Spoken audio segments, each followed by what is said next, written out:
और अब एक और लोकसभा चुनाव से जुड़ी हुई बड़ी जानकारी आपको दे दें। निर्दलीय विधायक रविंद्र सिंह भाटी चुनाव लड़ेंगे। रविंद्र सिंह भाटी ने चुनाव लड़ने का ऐलान किया है और सर्व समाज की बैठक में यह ऐलान किया गया है। 4 अप्रैल को रविंद्र सिंह भाटी निर्दलीय नामांकन भरेंगे।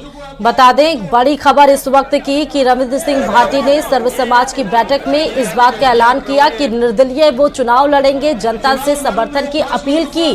टिकट कटने के बाद रविंद्र सिंह भाटी खासा नाराज दिखे। कई तरफ से रिएक्शंस भी आए, यहां तक कि वार्ता की दौर भी राजस्थान से लेकर दिल्ली तक चली, लेकिन बात नहीं बन पाई और इसीलिए अब निर्दलीय चुनाव लड़ने का ऐलान कर दिया गया है रविंद्र सिंह भाटी की तरफ से। चुनाव लड़ेंगे, फैसलो जो है बहुत मोटो है। तो 4 अप्रैल को देखिए यहां पर भाटी जो है वो नामांकन करेंगे। विधायक रविंद्र सिंह भाटी चुनाव लड़ेंगे और लगातार देखिए वो तस्वीरें देखने को मिली थी जब रविंद्र सिंह भाटी सीएम मदन लाल शर्मा से भी मुलाकात करने की कोशिश कर रहे थे, उनसे बातचीत करने की कोशिश कर रहे थे, लेकिन यहां पर बात बनती हुई नजर नहीं आई। और अब ये जो खबर है वो ये है कि रविंद्र सिंह भाटी अब चुनाव लड़ेंगे और सर्व समाज की बैठक में उन्होंने ये ऐलान किया है।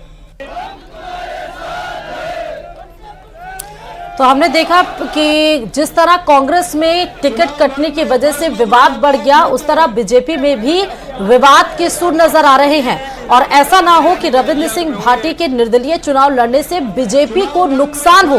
इस डैमेज को फिलहाल कंट्रोल करने के लिए बीजेपी जरूर कोई प्लानिंग, अंदरूनी प्लानिंग उसकी चल रही होगी, क्योंकि बीजेपी स्ट्रांग मैनेजमेंट पार्टी के तौर पर जानी जाती है। लेकिन फिर भी एक बड़ा विरोध देखने को मिला है पार्टी के अंदर।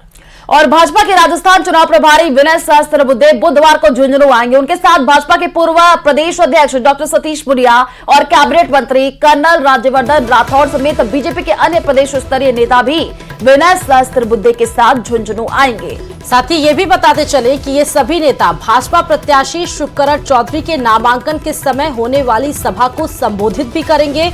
नामांकन की तैयारियों की समीक्षा करने के लिए झुंझुनू लोकसभा के प्रभारी बाबा बालकनाथ भी झुंझुनू पहुंचे, जिसके बाद भाजपा जिलाध्यक्ष बनवारी लाल सैनी तथा प्रत्याशी शुभकरण चौधरी की मौजूदगी में नामांकन रैली की सभी तैयारियों की समीक्षा करने के अलावा कार्यकर्ताओं और पदाधिकारियों को अलग अलग जिम्मेदारियां दी गई हैं।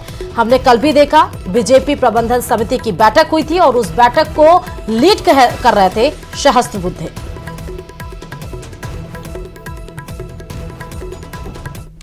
है कि पार्टी ने अपने यहाँ झुंझुनू में इस चुनाव के अंतर्गत सेवा करने का अवसर दिया है और हमारे शुभकरण चौधरी जी का कल नामांकन है, उसी की तैयारियों को लेकर हम सब लोग यहाँ पर एकत्र आए हैं। कल भव्य और ऐतिहासिक नामांकन रहेगा और पूरे झुंझुनू जिले की जनता उसमें सहभागी बनेगी। और मैं मानता हूँ कि केवल शुभकरण चौधरी जी का नामांकन नहीं है, ये पूरे झुंझुनू जिले की जनता का नामांकन है। विकास को लेकर जीत को सुनिश्चित करता हुआ और झुंझुनू जिले की हर एक आशा उम्मीद पर खरा उतरता हुआ ये चुनाव रहेगा आने वाले समय पर जब भारतीय जनता पार्टी जीतेगी।